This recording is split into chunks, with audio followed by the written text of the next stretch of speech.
ऐसी 3 स्त्रियों का साथ कभी भी इंसान को नहीं देना चाहिए। ऐसी कौन सी 3 स्त्रियां होती हैं जिनके साथ एक भी कदम आगे नहीं बढ़ाना चाहिए, अन्यथा जीवन भर आपको रोना आता रहेगा, जीवन भर आपका रोते रोते निकल जाएगा अगर ऐसी 3 स्त्रियों के साथ अगर आप कहीं पर जाने की सोच रहे हो तो। नमस्कार दोस्तों, स्वागत है आपका हमारे गजब ज्ञान यूट्यूब चैनल में। दोस्तों, आज हम फिर हाजिर हुए एक ऐसी ज्ञानवर्धक मोटिवेशनल कहानी लेकर के, जिस कहानी को सुनने के बाद आप लोगों को लगेगा कि सच में वो 3 स्त्रियां कितनी खतरनाक होती हैं। इनके साथ में अगर जो इंसान जाता है इनके ऊपर भरोसा करके, वो हमेशा दुखी ही रहा करता है। तो आप लोगों से निवेदन है, कृपया वीडियो को पूरा देखें, क्योंकि जब तक आप लोग पूरा नहीं देखोगे तब तक कोई बात समझ में नहीं आएगी। और हाँ, वीडियो से मतलब नहीं है, मतलब है तो केवल कहानी से मतलब है कि आप वीडियो के ऊपर गौर ना करें, गौर करें तो सिर्फ कहानी के ऊपर। दोस्तों, तो आप लोगों से निवेदन है, कृपया हमारे चैनल पर आप नए दर्शक मेहमान बंधु बनकर के आए हैं तो प्लीज हमारे चैनल को सब्सक्राइब करें और हो सके तो अपने परिवार और दोस्तों के साथ में शेयर जरूर करें। आ जाओ, आप लोगों का समय ज्यादा बर्बाद ना करते हुए, ये समय बड़ा कीमती हुआ करता है दोस्तों। तो आज आप प्रारंभ करते हैं एक कहानी की तरफ। इस कहानी के माध्यम से हम आपको बताएंगे कि वो कौन सी 3 स्त्रियां होती हैं जिनके साथ एक भी भूल करके एक कदम भी नहीं रखना चाहिए, अन्यथा जीवन भर रोना ही आता रहेगा। तो आ जाओ, प्रारंभ करते हैं। किसी नगर में एक चंद्रभान नाम का राजा निवास करता था। एक पत्नी थी, बहुत सुंदर, बहुत शील स्वभाव की पत्नी थी मेरे भैया। लेकिन जो राजा था वो अपने काम काज में इतना व्यस्त रहा करता था, इतना व्यस्त रहा करता था कि अपनी पत्नी के लिए भी ज्यादा टाइम नहीं निकाल पाता था। और दोस्तों, आप लोग भी जानते हो, हम भी जानते हैं इस बात को कि परिवार रूपी गाड़ी में पत्नी नाम के 2 पहिया हुआ करते हैं। हमेशा पति को चाहिए कि अपनी पत्नी के ऊपर अगर कोई संकट है तो उसमें साथ दे। लेकिन जो वो राजा था उसके पास इतना टाइम नहीं था, इतना समय नहीं था कि वो अपनी पत्नी को टाइम ज्यादा दे सके। मेरे भैया, पत्नी ठीक थी, जैसी भी थी अच्छी थी, लेकिन वो पत्नी अपने पति से केवल इसी बात को लेकर के नाराज रहा करती थी कि आपके पास इतना टाइम नहीं है कि मेरे लायक कि आप मेरे पास बैठ करके थोड़ी देर मन की बात कर सको। एक दिन पत्नी ने अपने पति को अपने भवन में बुलाया और एक बात कही, पिया बहुत समय हो गया, मुझे अपनी माँ और पिता की याद आ रही है। अगर आप चाहो तो आप मेरे साथ चल सकते हो, हम और आप, हमको थोड़ी देर, ज्यादा नहीं तो 1 दिन के लिए माँ बाप के पास में ले चलो। मेरे भैया, राजा ने साफ साफ इनकार कर दिया। बोले, भद्रे तुम पागल हो, हैं? तुम्हें मालूम है हमारे पास इतना टाइम कहाँ है जो हम तुम्हें लेकर के जाएं? और अगर तुम जाना चाहती हो तो अकेली चली जाओ। अपने पिया की इतनी बात सुनकर के आज वो रानी रो गई, आंखों से आंसू चलने लगे। रोते हुए बोली है, पिया आज तक मैंने तुमसे कुछ नहीं कहा, लेकिन आज एक बात कहूं, पता नहीं आप क्यों इतने कठोर होते चले जा रहे हो दिन प्रतिदिन, जो कि तुम्हें पत्नी का तो बिल्कुल भी, पत्नी की तो बिल्कुल भी फिक्र ही नहीं है। तुम्हारे पास संसार के लिए टाइम है, तुम्हारे पास अपनी प्रजा के लिए टाइम है, तुम्हारे पास अपने सैनिकों के लिए टाइम है, तुम्हारे पास इस प्रजा में जितने भी लोग रहते हैं सबके लिए टाइम है, सिर्फ मुझे छोड़कर। मेरे लिए तुम्हारे पास इतना टाइम नहीं है कि तुम 1 दिन का टाइम निकाल करके मेरी खातिर मेरे माँ और बाप के पास में चलो। मेरे भैया, जब पत्नी रोई, पत्नी के आंसू चले, तो आज उस राजा को रहम आ गया। और जब राजा को रहम आया तो वो राजा अपनी रानी को लेकर के, यानी अपनी पत्नी को लेकर के और अपनी ससुराल की तरफ चला जा रहा है। चलते चलते रास्ते में अंधेरा हो गया। और मेरे भैया, जब अंधेरा हुआ तो वहीं पर जंगल में, घनघोर जंगल है, काली अंधेरी रात है, उस घनघोर जंगल में राजा ने विचार किया, बोले अब आगे चलना अच्छा नहीं होगा, खतरे से खाली नहीं होगा, एक काम करते हैं, यहीं पर लेट करके विश्राम करते हैं, उसके बाद में सुबह चलेंगे। मेरे भैया, वहीं पर पत्नी दोनों एक पेड़ के नीचे बैठे। तभी अकस्मात, विधि के विधान को देखो, कोई मेट नहीं सकता है, तभी अकस्मात पत्नी को प्यास लगी है बहुत जोरों से। पत्नी ने दोनों हाथ जोड़े और हाथ जोड़ करके पति से निवेदन किया, पिया मुझे इतनी प्यास लगी है, इतनी तेज प्यास लगी है, अगर आपने पानी का इंतजाम नहीं किया तो शायद हो सकता है मेरे प्राण निकल जाए, मर जाऊं मैं। मेरे भैया, जब पत्नी की इतनी बात सुनी तो आज उस राजा ने विचार किया है, अगर मैंने अपनी पत्नी को लाकर के पानी नहीं पिलाया तो हो सकता है जो पत्नी कह रही है वो बात सच हो जाए। तो आज पानी की तलाश में अपनी पत्नी को उसी पेड़ के नीचे बैठा छोड़कर राजा थोड़ा सा आगे बढ़ा है तो क्या देखा है कि एक बहुत सुंदर एक वृक्ष है, उस वृक्ष के नीचे एक बहुत नौजवान संत बैठे हुए हैं, एक बहुत नौजवान बैरागी बैठे हुए हैं।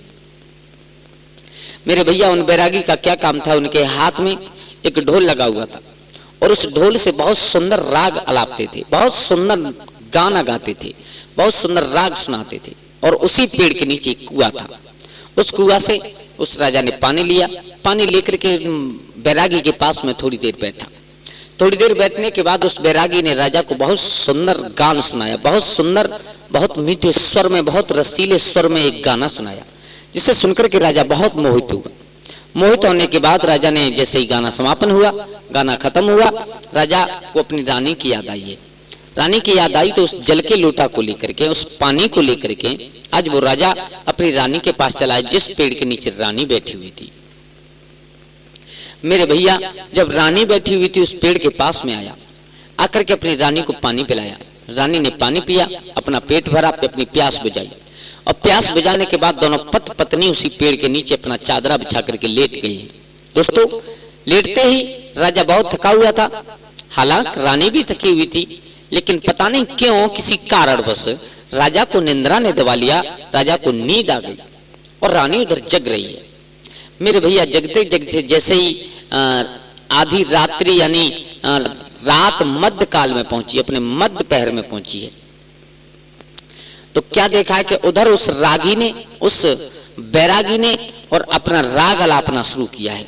उसने गाना गाना प्रारंभ किया है। ज्यादा दूर नहीं था, थोड़ी सी दूरी पर था। तो मेरे भैया, जैसे ही रानी के कानों में उसके गाने की आवाज पड़ी, इतनी मीठा सुर था, इतनी मीठी ताल थी, इतना सुरीला गाना था कि रानी अपने आप को रोक नहीं सकी। मेरे भैया, राजा तो सो रहा है, चादरा बिछा करके, उस बेचारे को कुछ नहीं पता।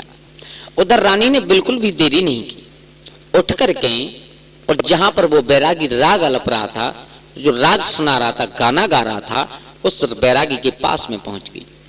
मेरे भैया, जाकर के देखा तो बहुत सुंदर, बहुत ही सुंदर स्वरूप का बैरागी गाना गा रहा है। जितना सुंदर उसका स्वरूप है, उससे कई गुना ज्यादा सुंदर उसका आलाप है। जितना शरीर सुंदर है, उससे कई गुना ज्यादा सुंदर उसका गाना है। मेरे भैया, रानी ने उस बैरागी को देखा। एक तो नई अवस्था थी उस बैरागी की, दूसरी देखने में बहुत सुंदर था, तीसरा उसका राग बहुत सुंदर था। रानी इतनी मंत्रमुग्ध हो गई, रानी इतनी उस गाने को सुन करके उसके ऊपर इतनी मोहित हो गई, इतनी मोहित हो गई कि जब उस बैरागी ने अपना गाना बंद किया, मेरे भैया, उसने अपना गाना बंद किया है, रानी हाथ जोड़ करके पास में बैठी है। बैरागी ने कहा, कहो कौन हो तुम, कहां से आई हो, यहाँ क्यों आई हो? उस रानी ने कहा है, महाराज, आप जो भी हो, मैं आपसे नहीं पूछूंगी आप कौन हो, जो भी हो, जैसे भी हो, जिस हालत में हो, हम तुम्हारे साथ चलना चाहते हैं। आपका गाना, आपका ये बैराग, आपका ये बहुत सुंदर आलाप इतना दिल में बस गया है कि शायद अब तुम्हारे सिवा हम जी नहीं सकते। और मेरे भैया, जब बैरागी ने इतनी बात सुनी, होश उड़ गए। बोले, रानी, तुम पागल हो, हैं? मुझे मालूम है तुम रानी हो, और ये मेरा धर्म नहीं बनता है कि मैं तुम्हें अपने साथ ले जाऊं। मेरी इतनी कहां औकात है। मैं एक बैरागी हूं, जगह जगह गांव गांव में राग आलापा करता हूँ, गाने सुनाता हूँ, और उन गानों से प्रसन्न होकर के जो कुछ भी जो हमें इनाम देता है उससे उतनी गुजर करते हैं। इतनी हमारी औकात नहीं है जो हम आपको अपने साथ ले जा सके, आपसे कोई संबंध बना सके, आपसे कोई रिश्ता जोड़ सके। साफ साफ इनकार कर दिया उस बैरागी ने।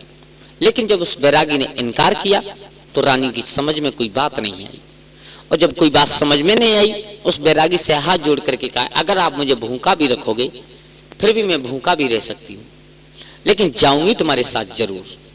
मेरे भैया, कहां अपने पिया से इतना प्यार करती थी, कहां जिसके साथ में 7 बहामर पड़ी थी, कहां जिसके साथ में शादी हुई थी, कहां राजा ने इतना प्यार किया था, सब कुछ रानी एक झटके में भूल गई। अब क्या था, जब बार बार निवेदन किया है, जब बार बार विनय की है उस बैरागी से, उस रानी ने, तो बैरागी ने कह दिया, ठीक है, कोई बात नहीं, हम तुम्हें ले चलेंगे अपने साथ, लेकिन अपनी जिंदगी का कोई भरोसा नहीं है, कितने दिन चलेगी। दूसरी बात, अपने जीवन का कोई लक्ष्य नहीं है, केवल हमारे जीवन का यही लक्ष्य है कि हम गाना गाते हैं, बजाते हैं, और जो कुछ भी मिलता है अपना पेट भरते हैं।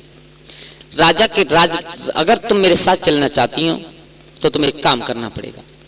रानी इतनी प्यार में पागल हो चुकी थी, इतनी अंधी हो चुकी थी कि रानी ने साफ साफ कह दिया कि जो आप चाहो वो हम करने के लिए तैयार हैं, लेकिन आपके साथ जरूर चलेंगे। मेरे भैया अब क्या था, उस बैरागी ने साफ शब्दों में कह दिया, रानी अगर तुम मेरे साथ चलना चाहती हो तो सबसे पहली तो मेरी शर्त ये होगी कि आपको नाचना पड़ेगा। बोले क्यों? बोले हम राग आलापेंगे, हम गाना गाएंगे और आप नाचोगी तो शायद हो सकता है कुछ ज्यादा धन कमा सके हम। तब से हम अकेले थे, हमारा जैसे तैसे पेट भर जाता था, लेकिन अब 2 लोग हो चुके हैं और जब तुम नाचोगी तो शायद हो सकता है कुछ धन ज्यादा आए हमारे पास। दूसरी शर्त ये होगी कि अगर तुम मेरे साथ चलना चाहती हो तो तुम अपने पिया का कुछ इंतजाम कीजिए, जिससे कभी भी आगे जीवन में हमारे सामने कोई समस्या खड़ी ना हो, हमारे सामने कोई ऐसी दिक्कत ना हो जिसका हमें सामना करना पड़े। रानी ने दोनों शर्तों पर हाँ कर दिया। बोले आप चिंता ना करो, अगर आप कहोगे तो हम नृत्य भी करेंगे, अगर आप कहोगे तो अपने पिया का ऐसा इंतजाम कर देंगे जो दोबारा कभी भी आपके सामने आकर के खड़े तो क्या आपकी नजर भी नहीं आएंगे। बोले ठीक है। इतना कहकर के वो रानी अपने पिया के पास चली गई जहां पर उसके पति लेटे हुए थे। अब कुछ समय बाद रानी ने अपने सोते हुए पति को जगाया। बोले पिया मुझे आज रात्रि में पता नहीं क्या हुआ, इतनी तेज दोबारा प्यास लगी है, इसका कोई जवाब नहीं। राजा ने कहा रानी सो जाओ, थोड़ी रात्रि और है, सुबह होते ही जल लेकर के आएंगे, आपको पिलाएंगे, यहाँ से चलेंगे आपके माँ बाप के घर। बोले नहीं पिया, सुबह तक मैं रह नहीं सकती, मेरे प्राण निकल जाएंगे। राजा उस रानी की बातें समझ नहीं पाए। दोस्तों ये होता है त्रिया चरित्र। विद्वान कहते हैं ना, त्रिया चरित्र जाने ना कोई, खसम मार के सती हुई। त्रिया चरित्र को हमारी तुम्हारी तो औकात क्या है, आज तक देवता लोग भी नहीं समझ पाए। त्रिया चरित्र में फंसकर न जाने कितने देवताओं का भी, न जाने कितने देवता अपने कर्म तक को भूल गए। एक नहीं कई प्रमाण हैं ऐसे। मेरे भैया अब क्या था, राजा ने रानी की बात मानी, घर से उठ करके उस पेड़ के नीचे से उठ करके चला है। कहां? उसी कुआं के पास जिससे पहले पानी लेकर के आया था, जहां पर वो बैरागी बैठा था। अब की बार हुआ क्या कि रानी साथ में चली है। राजा ने कहा तुम कहां जा रही हो? हम अभी जा रहे हैं, जल लेकर के आते हैं और तुम पानी पीना, अपनी प्यास पे जाना। बोले नहीं पिया, मैं यहाँ पर अकेले नहीं रह सकती, मैं यहाँ पर अकेले नहीं रह सकती, मुझे आपके साथ चलना है, और अगर आप अकेले हमें यहाँ पर छोड़ करके जाओगे हो सकता है मुझे बहुत डर लगेगा। राजा ने कोई बात रानी की समझ नहीं पाई। अब क्या था, धीरे धीरे अपनी पत्नी को लेकर के उसी कुआं के पास पहुंच गया राजा, जहां पर वो बैरागी बैठा हुआ था। मेरे भैया जैसे ही झुक करके राजा ने उस कुएं के अंदर डोर और लोटा जैसे ही लटकाया, झुक करके उस कुएं से पानी निकाल रहा है, तब तक रानी ने पीछे से धक्का दे दिया और मेरे भैया जैसे ही धक्का पड़ा उस राजा में, वो राजा कुआं में गिर गया। कुआं में पानी बहुत था, लेकिन एक गनीमत रही। क्या गनीमत ये रही कि राजा पानी में तो गिरा, लेकिन जब पानी ने उछाल मारा है तो ऊपर एक जंजीर लटकी हुई थी, एक सांकर लटकी हुई थी। पहले के जमाने में कुआं बनाए जाते थे तो उसमें कुछ ना कुछ ऐसी व्यवस्था रखी जाती थी जिससे अगर कोई गिर जाए तो उसका वो सहारा ले सके। मेरे भैया जैसे ही पानी ने उछाल मारा, रानी ने उस राजा ने उछल करके उस जंजीर को पकड़ लिया। पानी में डूबा नहीं, मरा नहीं। इधर रानी ने समझा मैंने अपने पति को मार दिया है, अपने पति को कुआं में धकेल करके उस बैरागी के पास पहुंच गई। बोले चलिए मैंने अपने पति का इंतजाम कर दिया है। बोले क्या कर दिया? बोले मैंने इस कुएं में डाल दिया है। मेरे भैया अब क्या था, वो बैरागी उस रानी को लेकर के निकल गया, चला गया वहां से। इधर का हुआ उधर, जैसे ही सुबह हुआ, विधि के विधान को कोई मेट नहीं सकता है।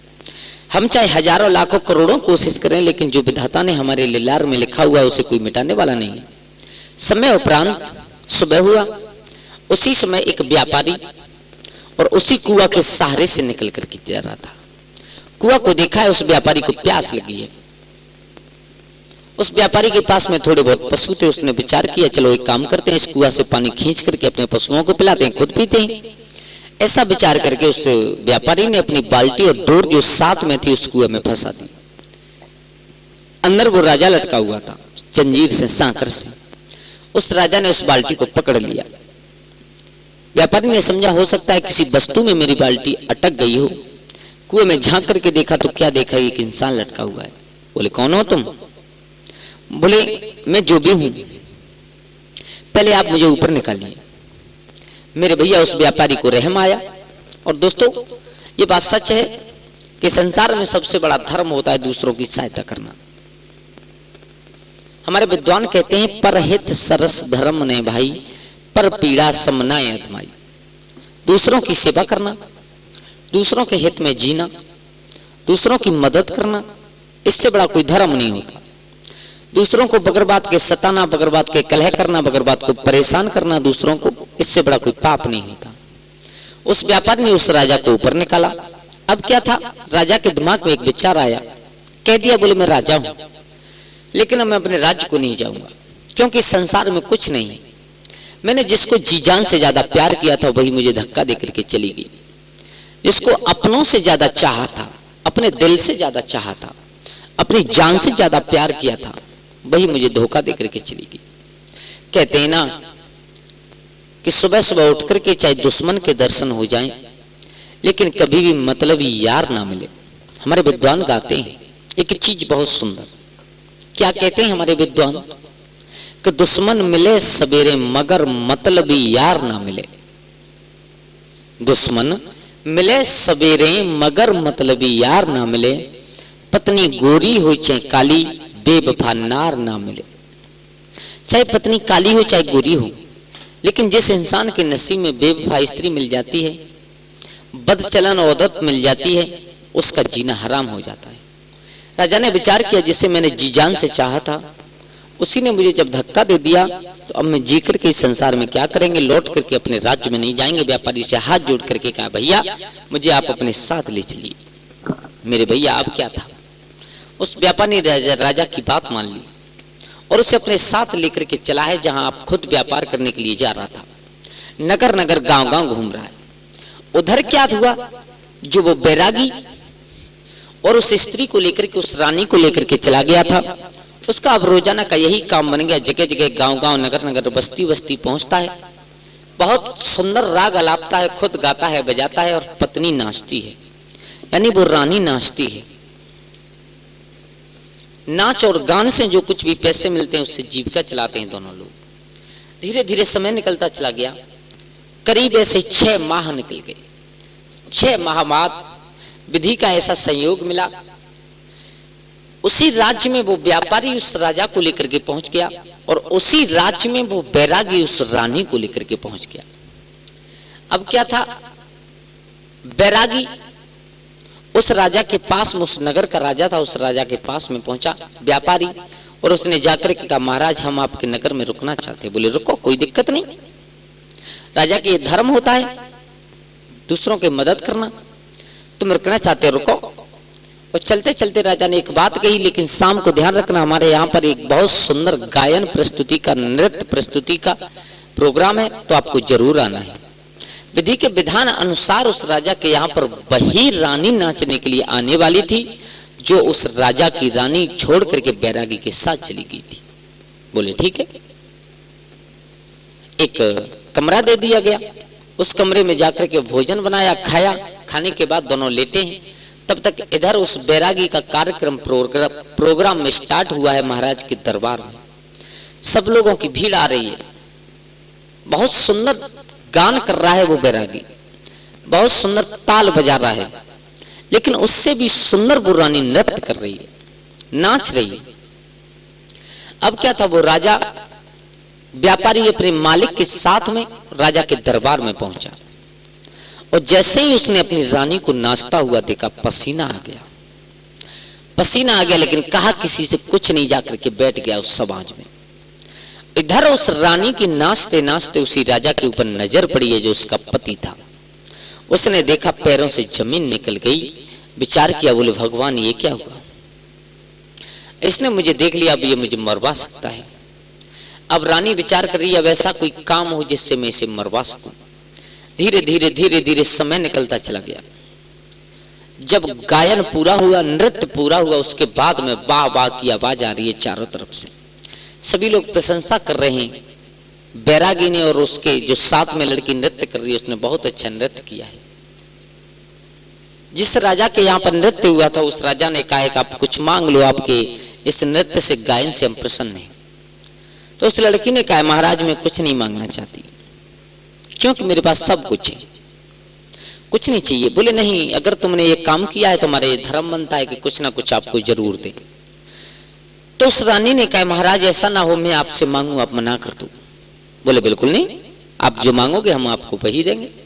राजा ने विचार किया हो सकता है ये कुछ धनमाल मांगे, लेकिन उस स्त्रिया चरित्र में उस रानी ने क्या मांगा, महाराज आपकी समाज में मेरा एक चोर बैठा हुआ है, अगर आप चाहो तो उसे मरवा सकते हो, मेरे चोर का आप मरवा दीजिए, मैं समझूंगी आपने मुझे इनाम दे दी।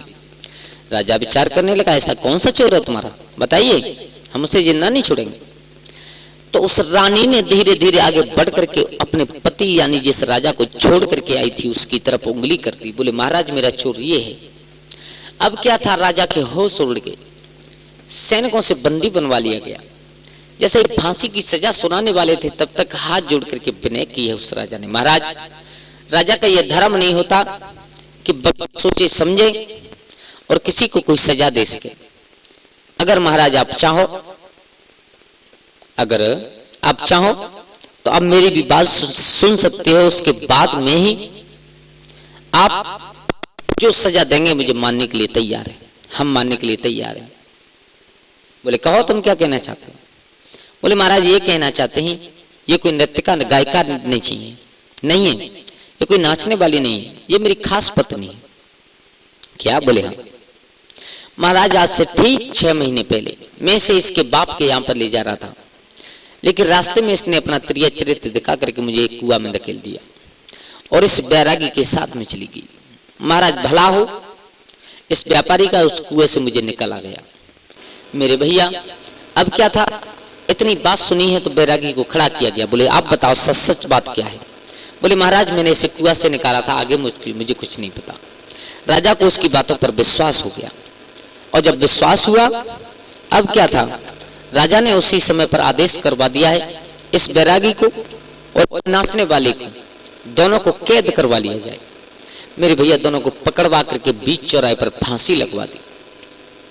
उधर राजा की एक बहुत सुंदर बिटिया थी, उस बिटिया का विवाह कर दिया है राजा ने उसके साथ में, चंद्रवान नाम का जो राजा था उसके साथ। तो कहते ना त्रिया चरित्र एक ऐसी चीज हुआ करती है जिसे आज तक कोई नहीं समझ पाया, हमारी तुम्हारी तो औकात क्या है।